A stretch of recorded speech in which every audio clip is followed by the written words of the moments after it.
एक कथा मैं आपको सुनाऊं।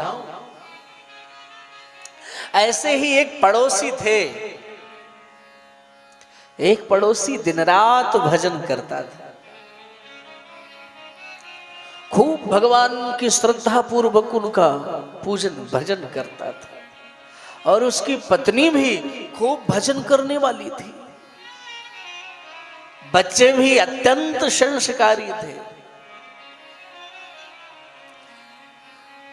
लेकिन गरीबी साथ नहीं छोड़ रही थी।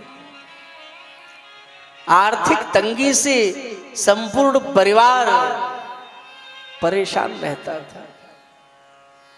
लेकिन उसका जो पड़ोसी था एकदम भ्रष्ट था, क्रेप्ट था। चाहे पति हो या पत्नी हो या बच्चे हो, सब शराबी, जुआरी, नॉनवेज खाने वाले और भ्रष्ट थे। लेकिन हर प्रकार की सुख सुविधा से परिपूर्ण थे वो। अब आप अगर आपके साथ ऐसा हो तो कहीं ना कहीं हमें भी इस बात की ग्लानि होगी और मन में आएगा ये बार बार कि हमसे कौन सी भूल हुई प्रभु कि जो हमें इस प्रकार से आपने रखा और हमारा पड़ोसी इस प्रकार से उत्तरोत्तर वृद्धि कर रहा है। क्या अभिप्राय हो सकता है इसका? तो एक संत से जब पूछा गया, उस व्यक्ति ने पूछा कि प्रभु, हे संत भगवान, हम लोग पूजा करते हैं लेकिन हमारी गरीबी क्यों नहीं जाती? उस व्यक्ति, उस संत जी ने अपनी दिव्य दृष्टि से देखा और देखने के बाद कहा कि हे भैया, तुम्हारी तो इतनी बुरी दुर्दशा होने वाली थी कि तुमको तो भीख मांगने से भी नहीं मिलना था। तुम्हारा प्रारब्ध इतना बिगड़ा हुआ है कि तुम्हें तो कुछ मिलने वाला नहीं था। तुम तो रोड पर सोने वाले थे। तुम तो रोड पर सोने वाले थे। ये तो तुम्हारे भजन और पूजन की कृपा है जो तुम्हें भगवान ने छत प्रदान कर दी, आपको ठाकुर जी ने रोटी प्रदान कर दी, आपको मेरे प्यारे ने कपड़ा प्रदान कर दिया।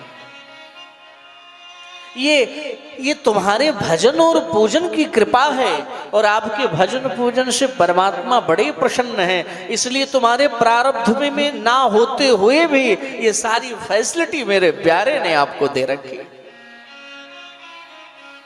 यानी तुम्हारी योग्यता नहीं है उतनी जितनी भगवान आपको सैलरी दे रहे हैं।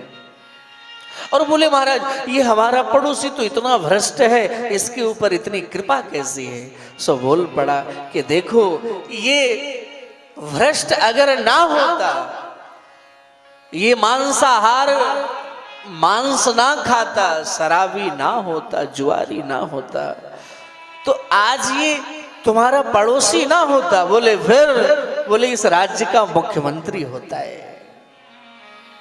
क्या होता? इस राज्य का ये मुख्यमंत्री होता, एक राजा के पद पर अभिषिक्त किया जाता। ये इसका कर्म ही है जो इतने बड़े पद से खींच करके यहाँ पर इसे पहुंचा दिया गया है। इसलिए अगर हमारे भी दृष्टि में अगर ऐसा कभी दिखाई दे, ए मेरी माँ, मेरे भाई, तो इस पर विचार करके अपने मन में कभी दुख मत लाना। ये सोचना कि हो सकता है कहीं ना कहीं हमारी ही योग्यता ना हो, उससे ज्यादा हमें भगवान ने दिया है। भगवान पर कभी दोषारोपण नहीं, भगवान को केवल धन्यवाद देना चाहिए कि हो सकता हो हमारी पात्रता इतनी ना हो। हमारी पात्रता से हमारे प्रभु ने हमें बहुत ज्यादा प्रदान कर दिया। इस प्रकार महाराज जी के श्रीमुख से श्री राम कथा, श्रीमद् भागवत कथा, श्री शिव महापुराण, गरुड़ पुराण आयोजन कराने हेतु संपर्क करें। 9889454823